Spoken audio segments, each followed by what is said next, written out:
Good question. It's anybody's ball game in that event, though. Slower surface. Ball bounces nice and high. And Mike Shady bowling a very professional game. Just had 3 bad breaks in a row with a 7-pin and a 4-pin and now a 9-pin.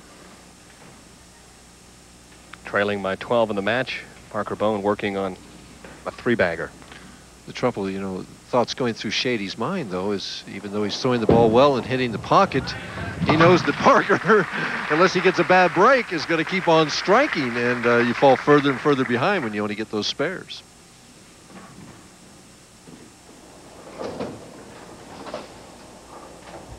Just past the midway point. Opened with 3 in a row, and since that time has hit the pocket 3 shots in a row and just hasn't been able to carry.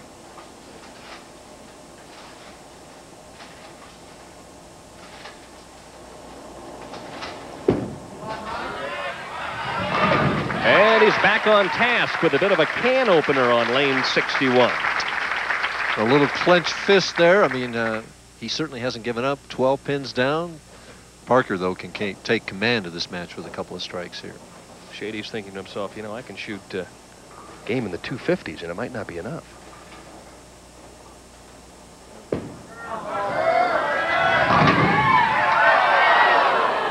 Wow, again, right to that edge. I thought that was going in. He knows it's not, though. I mean, he's very confident throwing that shot. Leaves the 7-pin, keeps Shady in the match. Spare conversion, he's going to be up by only 11 pins. Hard and straight. If I might make a point here, that is a shot that's similar to what the right-handers had throughout most of the week. They were fearless. They played the half board all of last night and came back and threw a lot of strikes.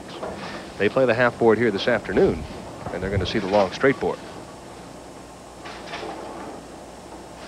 8th frame, Parker leading by 11.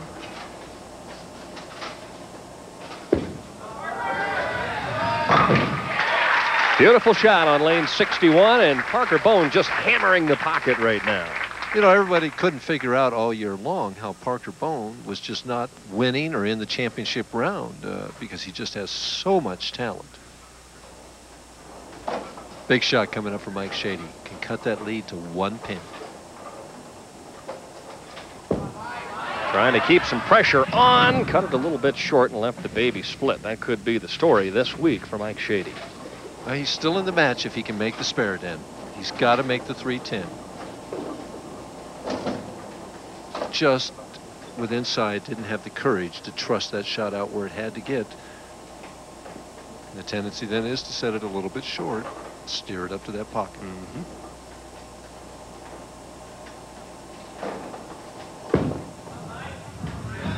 Perfect. Follow through almost looked like an old Coco Johnson follow through. Did you see that? Yeah, I did. That was interesting.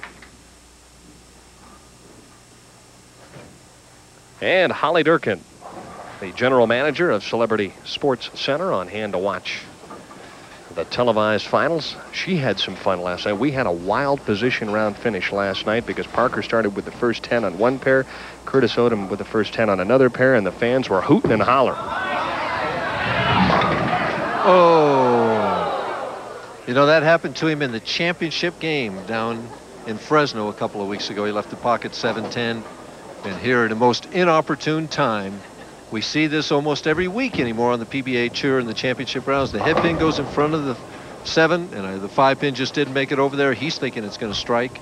Instead, he's staring at an open. Hard and straight, try and double bounce it. But disaster pops up and rears its ugly head in the 9th frame for Shady, who can best now shoot a game of 214. And Parker is in tremendously commanding position. Very little time. Sends it out. Well, he's got to make this then. It's not over yet. The 2-4 and the 8. That's the first shot that we have seen him cut off a little bit short. Well, it was almost like he was thinking in his mind, well, the only thing that can beat me is if I throw it in the gutter, and I'm not going to do that.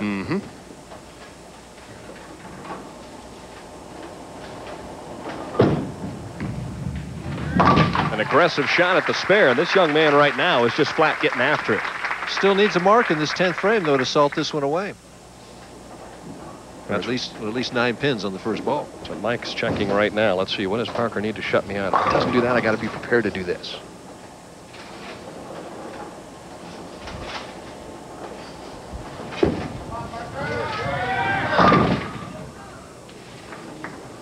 Well, 8 needs one of these, Dan. One of these and he's a winner. Well, the last couple of shots have come up high. Is that because lanes might be breaking down a touch, or is the speed just a little bit less? I just think it's the situation of the game that he didn't want to throw it in the channel and played it a little cozy. Wouldn't send it out like he did earlier. Just a mental thing. Shady will end up third, collect $7,000, and there you see the shrug of the shoulders, realizing that another week has gone by without a victory. But along with Curtis Odom, I just can't believe it's going to be very long before one of those two guys comes up a winner and heads to Akron in the Firestone Tournament of Champions. Well, Mike's a very promising young player. He looks like he's got his game together. He's got his mind together. When you make that championship round 2 out of 3 weeks, it's got to make you feel good. Second and third is still good paychecks. 226 for Parker Bohn, who had a double and a 3-bagger to post that score. Sure. Now the messenger comes over and takes out the 10. And the 7 and the 10 go down. I tell you, if he strikes in that 9th frame with that 7-10, he could have been in position on this shot to win the match. Of course, Parker's mental approach might have been different then, too. I got to believe he'd have been much more aggressive in the 9th and the 10th if he knew he had to strike to win.